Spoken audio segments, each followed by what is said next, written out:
Hello, ladies and gentlemen. Welcome to another Guitar of the Week from Blackline Music. This week, I'm actually doing a brand of the week. So, Maton guitars, which I'm sure everyone's heard of if they play guitar, are made down in Melbourne, all made in Australian instruments. Absolutely incredible. Probably the greatest guitar maker in Australia. That's personal opinion, seeing that I play four. They're just opening back up. They've been dealt some hardship with the whole COVID-19, as everyone has. They're just slowly getting their factory back to reopen, which is a perfect time to look into a few orders for Matons. So if you're going to Blackline Music, we are the regional distributor of Maton guitars. So come in and check it out. Have a look at all the beautiful Matons that are available and take care of yourselves. Good evening, ladies and gentlemen, and welcome to another episode of Music Mafia. I have an extremely special guest with me today, and someone that I'm sure that many people have seen around our local music community before, Mr. Ben Quin from Trancestate. How you going, Ben? Yeah, not bad, man. How you going? I'm going quite well right now. It's been a bit of a hike to get here for this interview, as you know, crossing borders and... Oh, man. Nothing like getting to the border crossing and finding out your license has been suspended. Yeah, I can't imagine it's great, but he's here. That's the important thing. He got here. Well, let's dive right into this interview, man. Tell us a bit about yourself. Tell us about your band, and yeah, tell us about you. I'm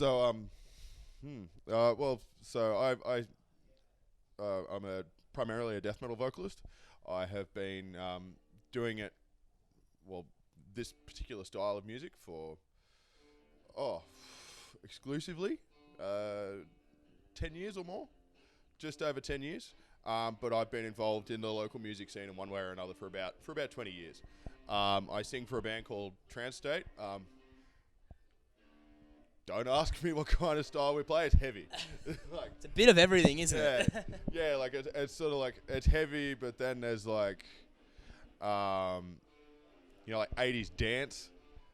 80s dance in the backing track sort of thing. There's death metal vocals, there's clean vocals. I don't do the clean vocals because I can't. One day maybe. Not right now. But, so that's basically it. I guess I'm self-taught. Gemini. Man.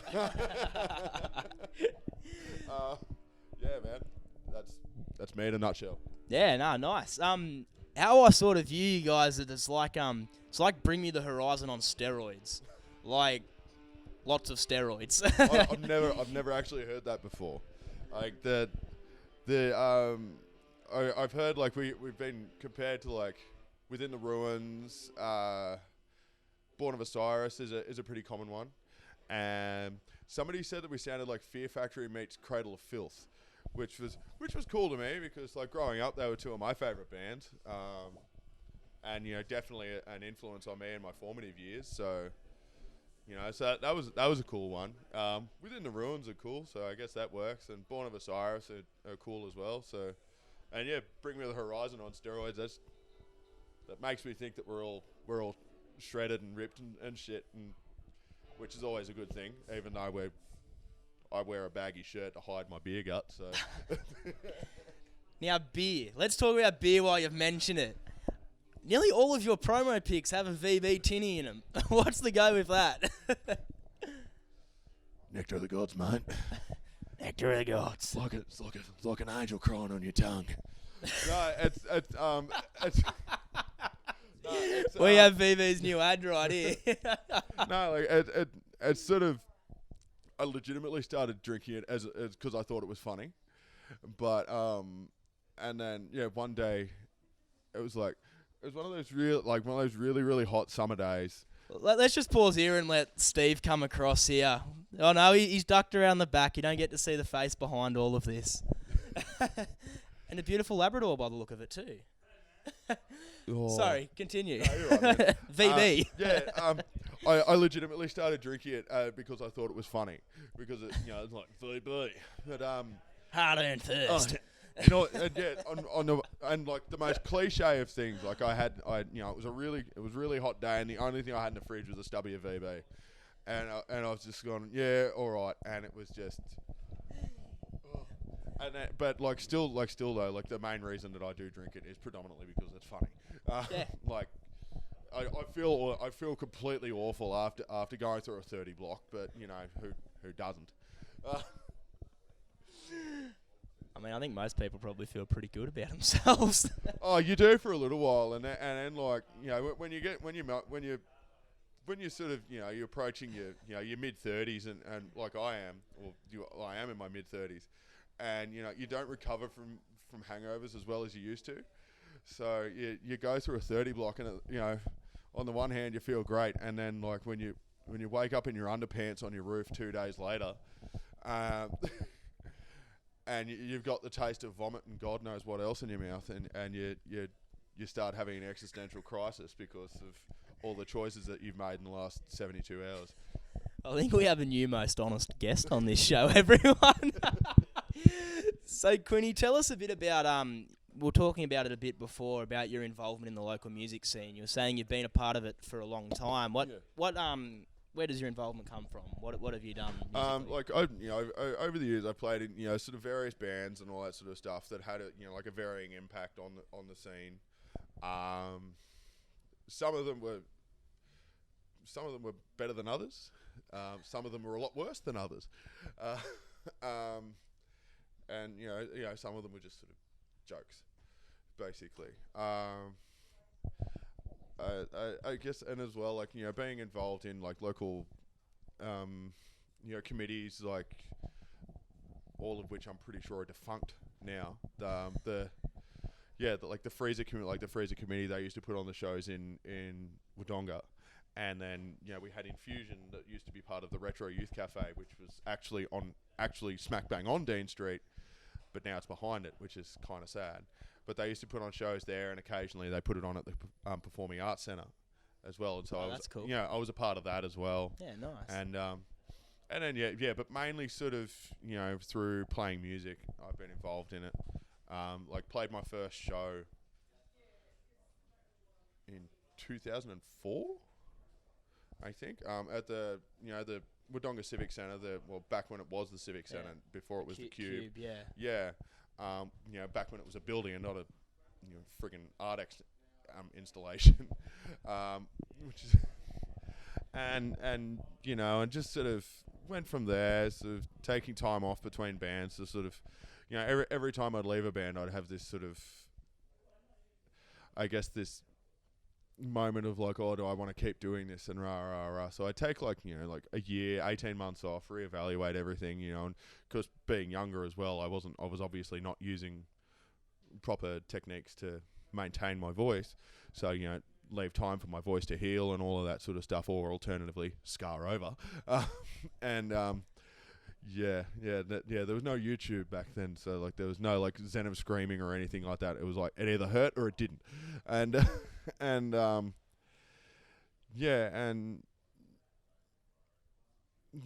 sort of didn't really, and then sort of got involved with this group of guys, and when I started taking it more seriously, so about 10 years ago, like a thrash metal death metal band called Netherrealm, and that's sort of where I sort of I sort of became, as you said, like the sort of kind of well-known person within the scene. 'Cause we played a lot. We played a lot around here, and a lot around Melbourne, and all of that. They were my first tour, or all of that sort of thing. My first time doing merchandise and having a backdrop and all of that. So, but yeah, so like that's sort of how I became involved with the scene, was predominantly playing music, but also with the organisation behind it too, which was fun, but so fucking stressful.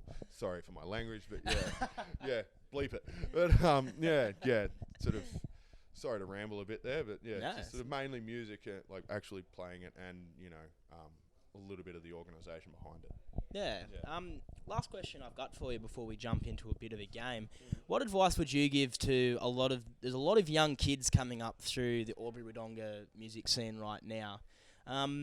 A lot of them are finding it very daunting, and I only know this because a fair few of them send me messages. What advice would you give to these up-and-coming musicians who are a little bit lost in what to do? It's a tricky one, isn't it? Yeah, actually. I guess obviously ask for advice would be the first thing, but keep it in mind that musicians were, well, you guys, I'm not a musician, I'm a screamer. Musicians, they're a crotchety lot. And generally if you ask them too many questions with too many syllables, they tend to get angry and confused. Especially drummers. Oh, bass players, man. Drum. Like, look at Danny Carey from Tool. I played the Fibonacci sequence on my drums because I don't actually play drums. I do interstellar travel on them, and drummers are the new PhD holders these days. It's bass players. Like, if they're not loading gear, they're not doing anything. They're just drinking your beer. Being a bassist in a band, I can speak that is true.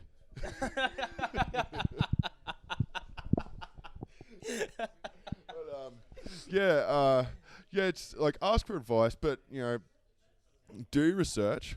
There's so many resources out there that are free and just open slather. YouTube, Facebook, God, even Reddit.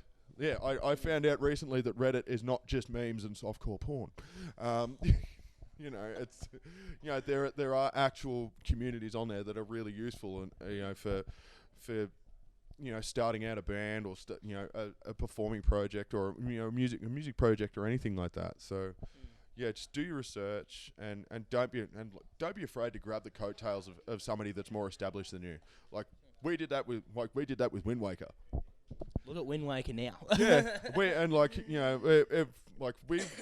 wouldn't sort of a lot of where we are now in terms of our status in our local region, comes from the fact that we've did a weekend tour with Wind Waker and played our first show opening for them and all this sort of stuff. Like a lot of that. A lot of our status of where we are now comes from playing with Wind Waker and as I said, grabbing onto the coattails of a bigger band. Yeah, for sure.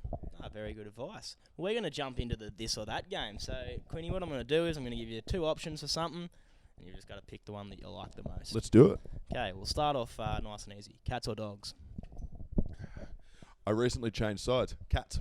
Okay. Cinema or movie at home? Movie at home. I get really bad social anxiety around crowds. Bon Jovi or AC/DC? That is the reaction that every single person who's been asked that has. Because I hate them both. Oh, fair dinkum. Yeah, man. I can't do it.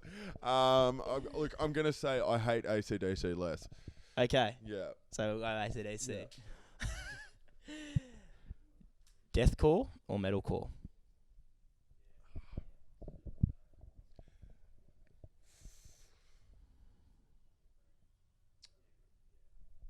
Hardstyle techno. Trancestate. Just the last sort of, I go through these stages, and at the moment, this is one of them where I get so over extreme metal that all I want to listen to is techno. So I jump on SoundCloud, and it's generally the Cloud 9 channel, just the real like doof doof. Yeah, doof like sub singing, jaws swinging stuff. Yeah, and it I've heard it called that before. Yeah, and it's great. Or like psytrance as well, like just anything that's sort of not heavy. Although at the moment I do have a big thing for like, I'm also going through like a black metal. Okay. Like old school black metal, old school death metal. So like Morbid Angel, Mayhem, Marduk, that sort of thing phase at the moment. Although the new song, I go back. Deathcore. Okay. New Signs of the Swarm is amazing. Okay. New Signs of the Swarm track is amazing. Gone I'll go Deathcore. Bring Me the Horizon or the Amity Affliction? Bring Me the Horizon, hands down. Not a fan of Amity? It's not to do with that. It's not the fact I'm not a fan of Amity Affliction. Like Chasing Ghosts and what an album! Oh man, still my all-time favorite album. Dude. And Aaron Stringer in the studio anyway. Incredible voice. And all the drummers they've ever had have been really, really good as well. It's just that I really I prefer Bring Me the Horizon because they're more willing to push the envelope with their sound. Oh, they are. No Yeah, album's like- been the same, has Exactly. Mm. Like they're not afraid to just write an album because they want to. it? Yeah, Like 100%. when Ammo came out, like there were YouTube videos going like, oh, why did Bring Me the Horizon become pop? I'm like, because they fucking wanted to. Mm. That's why they did it, and that was great. It was a great album. Yeah, man. It was so catchy. Oh, Dude, like that song man. Mother Tongue, which like no metal style at all in it, was so catchy. yeah, and like now they've been able to sort of combine like their heavier stuff with their newer stuff. Mm. You know, with the Parasite Eve and the song they did with Youngblood. Obey, yeah. Yeah. And then doing it in the studio with Mick Gordon. Mm. You know, the guy behind the Doom soundtracks. Just a recipe for perfection in my eyes. Like and again, just shows that they're pushing the envelope, and that's why I would prefer Bring Me the Horizon over the Amity Affliction. No, that's fair enough. Well, that's the end of this or that. We're about to get into everyone's favourite game, the Who Do You Know Better? So let's get into that.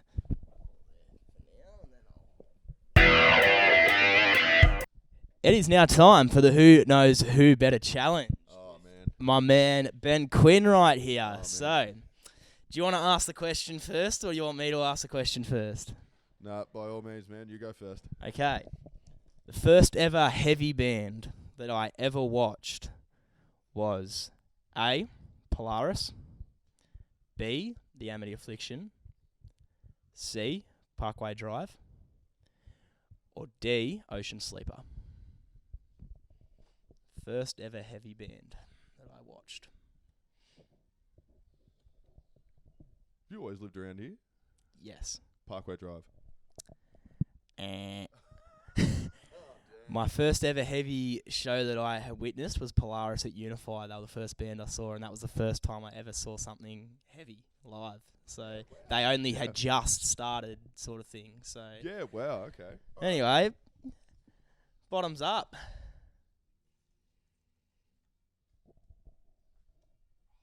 What'd you get? Oh, your favourite one, man. I got wasabi. Oh, you were just telling me you like a bit of wasabi. I do. So All right, let's party. Am I eating this or snorting it? Or am I shelving it? Depends on how nasty you want to be. shit. Whatever you want. There you go. Oh, the smell haunts me. That's so much.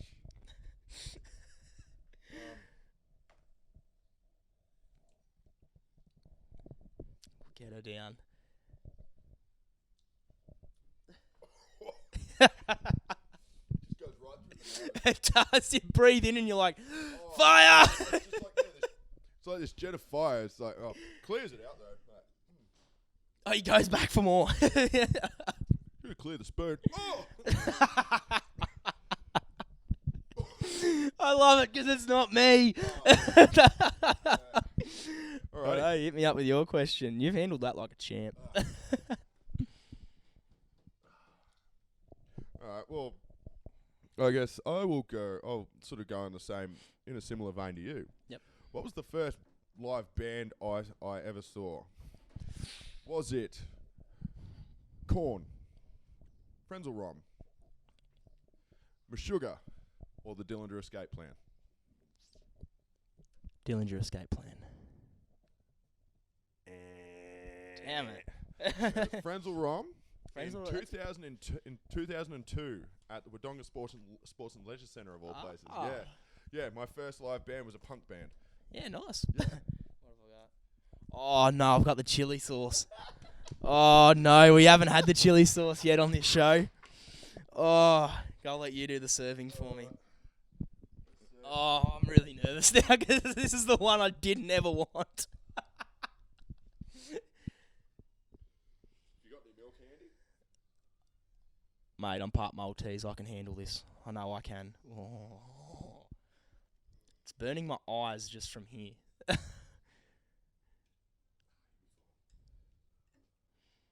We just touched hands. That was a very nice moment. It was beautiful. I loved it. Oh, this is going to be hot.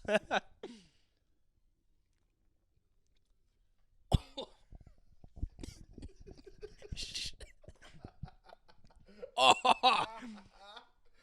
Oh. Oh. That's worse. worse than wasabi.